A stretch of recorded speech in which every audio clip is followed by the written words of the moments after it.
নমস্কার বন্ধুরা, আজকেও আবার নতুন আরেকটা ভিডিও নিয়ে তোমাদের সামনে চলে এলাম। আর দেখো, বিনস গাছে তো প্রচুর ফুল আছে, তো ভাবছি এখন সেগুলি তুলে নেব নাকি।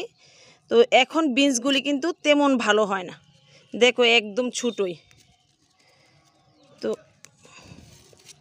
আজকে এগুলি তুলে নেব। দেখো অনেকগুলি আছে, তো আরও আগে যদি লাগিয়ে দিতাম তাহলে কিন্তু প্রচুর বিনস হতো। তো লাগিয়ে তো ছিলাম, লাগাইনি এরকম নয়, চারাগুলি হয়নি। তো দেখা যাক আর কয়দিন রাখা যায়, তুলতেও মায়া লাগে। দেখো প্রচুর পরিমাণে কিন্তু ফুল আছে, তো তুলতেও গেলে দেখো প্রচুর পরিমাণে কিন্তু ফুল আছে, তো এগুলিকে তুলে ফেলে দিতেও আবার খারাপ লাগছে। তো দেখি কয়দিন পাওয়া যায়।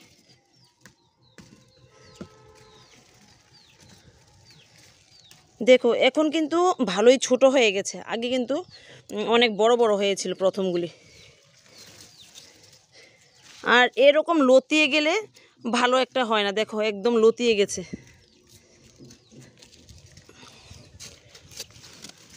আর এখন খেতেও কিন্তু তেমন একটা ভালো লাগে না।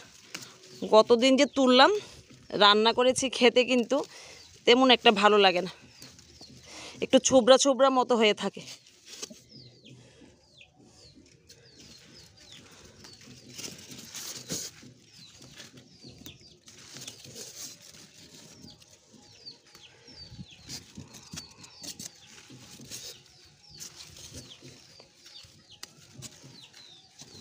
দেখো অনেকগুলি হয়েছে।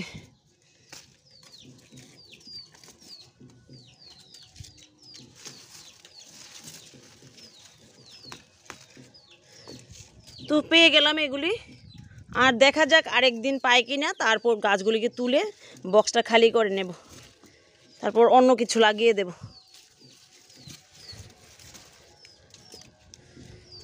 তো বন্ধুরা দেখো, এই টমেটো গাছগুলিতে এত পরিমাণ টমেটো হয়েছে যে কি বলবো তোমাদের, আমার নিজেরই দেখতে ভালো লাগছে। দেখো এক একটা টমেটো কত বড় হয়েছে, আমার হাতটা দেখলেই বুঝতে পারবে। দেখো তো এত সুন্দর হয়েছে যে আমার যেমন ভালো লাগছে, বানরেরও কিন্তু ভালো লাগবে। বানর তো 2 দিন ধরে যে উৎপাত করছে, কিছুই রাখা যাচ্ছে না। কালকে তো কতগুলি নষ্ট করলো। আর দেখো এই তেলের প্যাকেটগুলি রেখে দিলাম বীজ লাগানোর জন্য। তো একটা টমেটো দেখো পেকে গেছে। তো দেখা যাক, বানর যদি একবার দেখে এগুলিকে চিবিয়ে চিবিয়ে রেখে দেবে। তো তুলতে কিন্তু খুবই মায়া লাগছে, দেখি আর একটু পাকে কিনা, আর কয়েকটা পাকলে তারপর নেব। তো থাক, দেখো প্রত্যেকটা গাছেই কত সুন্দর টমেটো হয়ে রয়েছে। আর দেখো হয়তো পাখি এটাকে একটু খেয়ে নিয়েছে না, পোকা দেখিনি আমি। দেখো আর এত পরিমাণ টমেটো হয়েছে, তা তোমরা বিনে পয়সাই বলতে পারো। তো দেখো সবাই তো কারি কারি ভার্মি কম্পোস্ট আরও না জানি কি কি জৈব সার এনে দেয়, শিংকুচি, হাড় গরু, এসব কিন্তু আমাদের বাজারে নেই, বা হয়তো আমি জানি না। এগুলি আমি কিন্তু ইউজ করি না, এমনিতে কিন্তু হচ্ছে আমার বাগান। তো চলো কয়েকটা শাকও তুলে নেব। আর বন্ধুরা দেখো, এই জায়গা তো আমি কিচেন ওয়েস্টগুলি রাখলাম, এই বস্তাটা, আর এর মধ্যে থেকে দেখো লিকুইডগুলি বেরিয়ে একদম চুপসে মাটিতে মানে ছাদে পড়ে গেছে। তো আজকে এটাকে ট্রান্সফার করে এখানে দিয়ে দিলাম, এই টমেটো গাছগুলির গোড়াতে। তো এখানে কিছু লিকুইড বের হবে, তারপর এটাকে আবার অন্য কোথাও নিয়ে যাব বা বক্সে ঢেলে নেব। তো আজকে নিয়ে নেব এই কুমড়ো শাকগুলি। আর এখানে কুমড়ো শাকগুলি বেশি একটা বড় হবে না, যেহেতু একদম ঘন হয়ে গেছে। তো শাকগুলিও কিন্তু দারুণ হয়েছে, দেখো দারুণ শাক হয়েছে। তো তোমাদের তো বললাম আমি বাজার থেকে কোনো শাকই কিনে খাই না, আমার বাড়িতে অনেক ধরনের শাক হয়, আবার কিছু শাক তো লাগাই, তোমরা দেখতেই পাও। দেখো প্রচুর হয়েছে কিন্তু।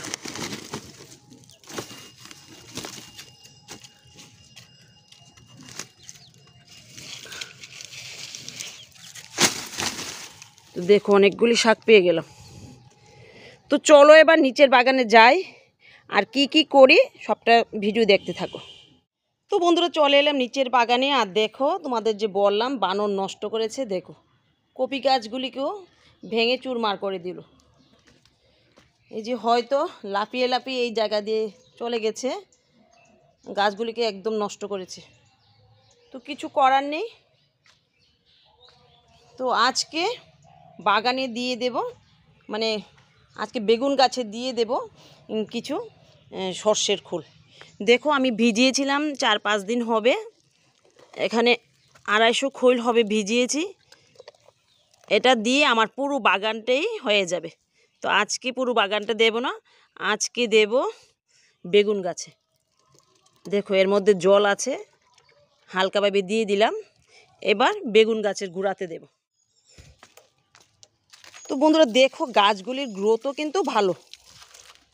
তো বেশি দিন হয়নি গাছগুলি লাগিয়েছি, আর এগুলি তো কিচেন ওয়েস্ট থেকে উঠলো, একদম বিনে পয়সায় বলতে পারো। তো সবগুলি বেগুন গাছে আজকে এই খাবারটা দিয়ে দেব, তাতেই কিন্তু গাছগুলি দারুণ হবে। আর এখানে কতগুলি মটরশুঁটি বড় হয়েছে, এগুলি আজকে তুলে নেব। দেখো গাছগুলি কিন্তু ভালোই গ্রোথ নিয়েছে, জানি না কীরকম বেগুন হবে। তো যতটাই হয় ততটাই ভালো। বাস দিয়ে দিলাম সবগুলি বেগুন গাছে, আর ওই সাইডের বেগুন গাছগুলিতেও কিছু দিয়ে দেব। তো এই গাছগুলির বয়স প্রায় 2 বছর হবে। এতদিন ধরে কিন্তু এখান থেকে বেগুন পেয়েই যাচ্ছি। তো এখানে 3টা গাছে আছে, বাস দিয়ে দিলাম। আর 15 দিন এর মধ্যে খোল পচা দিতে হবে না, আর মাঝে মধ্যে এর মধ্যে দিয়ে দেব একটু ভাতের ফেন। আর বন্ধুরা আজকে লাগিয়ে দেব এখানেও কয়েকটা বীজ। তো দেখো জায়গাটা রেডি করে নিলাম ছাই আর বালি দিয়ে।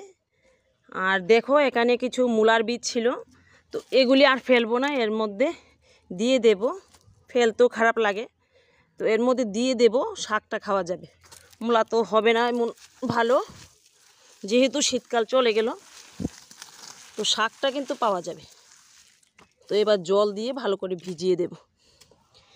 তো বন্ধুরা আমাদের প্রতিদিন শাকসবজি পেতে হলে প্রতিদিনই কিন্তু একটা না একটা বীজ পুঁততে হবে। আমরা যদি একদিন বীজ পুঁতে 15 দিন বসে থাকি, তাহলে কিন্তু প্রতিদিন শাকসবজি পাওয়া যাবে না। আর এরকম যদি প্রতিদিন বীজ বসাও, তাহলে তেমন একটা পরিশ্রমও হবে না, আর প্রতিদিন শাকসবজি পেয়েই যাবে। তো তোমরা এইভাবে বাগান করো, প্রতিদিনই একটু একটু করে বীজ লাগাও, তাহলে আমার মতো প্রতিদিনই প্রায় শাকসবজি পেয়ে যাবে। তোমরা তো দেখতেই পাও আমি আমার বাগান থেকে প্রায় প্রতিদিনই প্রত্যেকটা ভিডিওতেই শাকসবজি হারভেস্ট করি। তো জল দিয়ে ভালো করে ভিজিয়ে দিলাম। আর এখানকার মূলাগুলি দেখো, আরও তো ছিল, এগুলি তুলে ফেলে দিলাম। তো মূলাগুলি দেখো কত বড় হয়েছে। তো থাক, দেখা যাক, মাঘ মাস চলে গেলে এগুলি খেতে পারবো। তো আগেরগুলি তো খাওয়া হয়নি। তো দেখো মূলাগুলি সাইজ কিন্তু খুব ভালো হয়েছে। তো আজকে এখান থেকে নিয়ে নেব কিছু আলু শাক। দেখো, আর ওই সাইডের আলু শাকগুলি বানর কিছু নষ্ট করেছে, মানে আলুগুলি তুলে তুলে হয়তো দেখেছে নিচে কি আছে, আলু হয়েছে কি না, তুলে আলুগুলি ফেলে দিয়েছে। তো বেশি একটা নেব না, হালকাই কয়েকটা নিয়ে নেব। আর দেখো বন্ধুরা, আলু হোক বা না হোক, শাক কিন্তু আমি প্রায় প্রতিদিনই তুলে নিচ্ছি এখান থেকে। তো আর নেব না, এতটুকু। আর বন্ধুরা আজকের আবহাওয়াটা কিন্তু একদম খারাপ। দেখো হয়তো বৃষ্টি চলে আসবে, আর বৃষ্টি আসলে আমার কিন্তু একদিকে যেমন ভালো হবে, আরেক দিকে কিন্তু খুবই খারাপ হবে। দেখো ফুলকপি গাছগুলিতে মাত্র ফুলকপি আসতে শুরু করলো। যদি বৃষ্টি হয় তাহলে কিন্তু সবগুলি ফুলকপি নষ্ট হয়ে যাবে। দেখো কুয়াশাতে কয়েকটা কিন্তু নষ্ট হয়ে গেছে। দেখো ফুলকপিগুলি একটু কালো রঙের হয়ে গেছে। দেখো সবগুলিতে মোটামুটি আসতে শুরু করলো, এখন বৃষ্টি হলে নষ্ট হয়ে যাবে। তো দেখি প্রকৃতি দেবতা কি চায়, কিছুই করার নেই আমাদের। তো দেখা যাক ফুলকপি খেতে পারি কি না। তো আজকেও কয়েকটা মূলা তুলে নেব। আর এখন আর কেউ মূলা নিতে চায় না, এখন মূলাটা তেমন একটা ভালো লাগে না খেতে। আমরা যদি ঘরে খেতাম তাহলে কিন্তু একটা মূলও আমি ফেলতাম না। এত কষ্ট করে শাকসবজি করে ফেলতে কি ইচ্ছে করে বলো? দেখো কত সুন্দর হয়েছে মূলাগুলি। তো আমার ভুলের কারণে এরকম হয়েছে, আর একটু আগে যদি লাগিয়ে দিতাম তাহলে কিন্তু একটা মূলও ফেলা যেত না।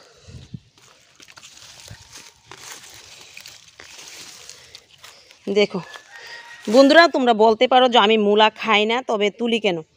তো আমি শুধু তুলে দেখাই যে আমি মাত্র 10 টাকার বীজ এনে আর অল্প পরিচর্যাতে এতগুলি মূলা চাষ করলাম। তোমরা যদি চেষ্টা করো তোমরাও কিন্তু পারবে। তো এগুলি কিন্তু আমার নষ্ট হচ্ছে না, আমি খাই না, তাহলে কি হবে? কিচেন ওয়েস্টে কিন্তু দিয়ে দিচ্ছি, আর তাতে একটা দারুণ সার তৈরি হবে। তো চলো আর কি কি পাই দেখি। তো আজকেও নিয়ে নেব কয়েকটা ধনেপাতা। আর আমার কিন্তু প্রতিদিনের খাবারে ধনেপাতা ইউজ করা হয়, মানে রান্নাতে। ধনেপাতাটা আমার কাছে দারুণ লাগে, শুধু আমার কাছে নয়, ঘরের সবাই ভালোবাসে ধনেপাতাটা। তো দেখো এত বড় হয়েছে যে অল্প কয়েকটা নিলেই অনেকগুলি হয়ে যায়। তো চলো দেখি কয়েকটা মটরশুঁটি তুলে নিই। এখানে মটরশুঁটিগুলি ভালোই বড় হয়েছে, তবে গাছগুলি তেমন একটা ভালো হয়নি। তোমাদের তো বললাম যে এই সাইডটা আমি জল দিতেই ভুলে যাই। তো দেখো এই সাইডের গাছগুলি মেয়ে দেখেনি, না হলে এগুলিকেও তুলে নিয়ে যেত।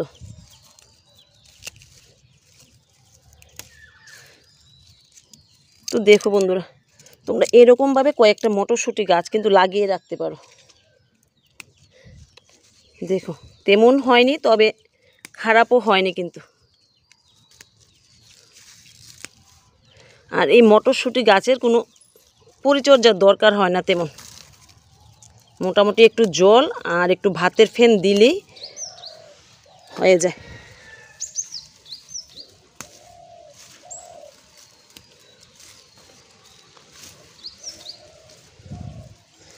আর ফোঁটা ফোঁটা কিন্তু বৃষ্টি হচ্ছে, জানি না গাছগুলিকে রক্ষা করতে পারবো কি না।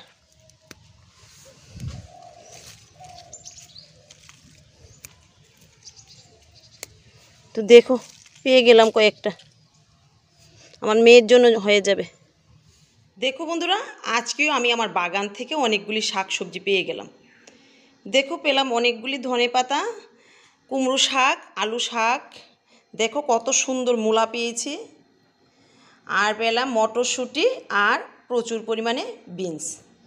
তো বন্ধুরা, এত এত শাকসবজি যদি তোমরাও প্রতিদিন পেতে চাও তাহলে প্রতিদিনই কিন্তু একটু একটু করে বীজ বপন করবে, তাহলে আমার মতো তোমরাও প্রতিদিন এরকম শাকসবজি পেয়ে যাবে।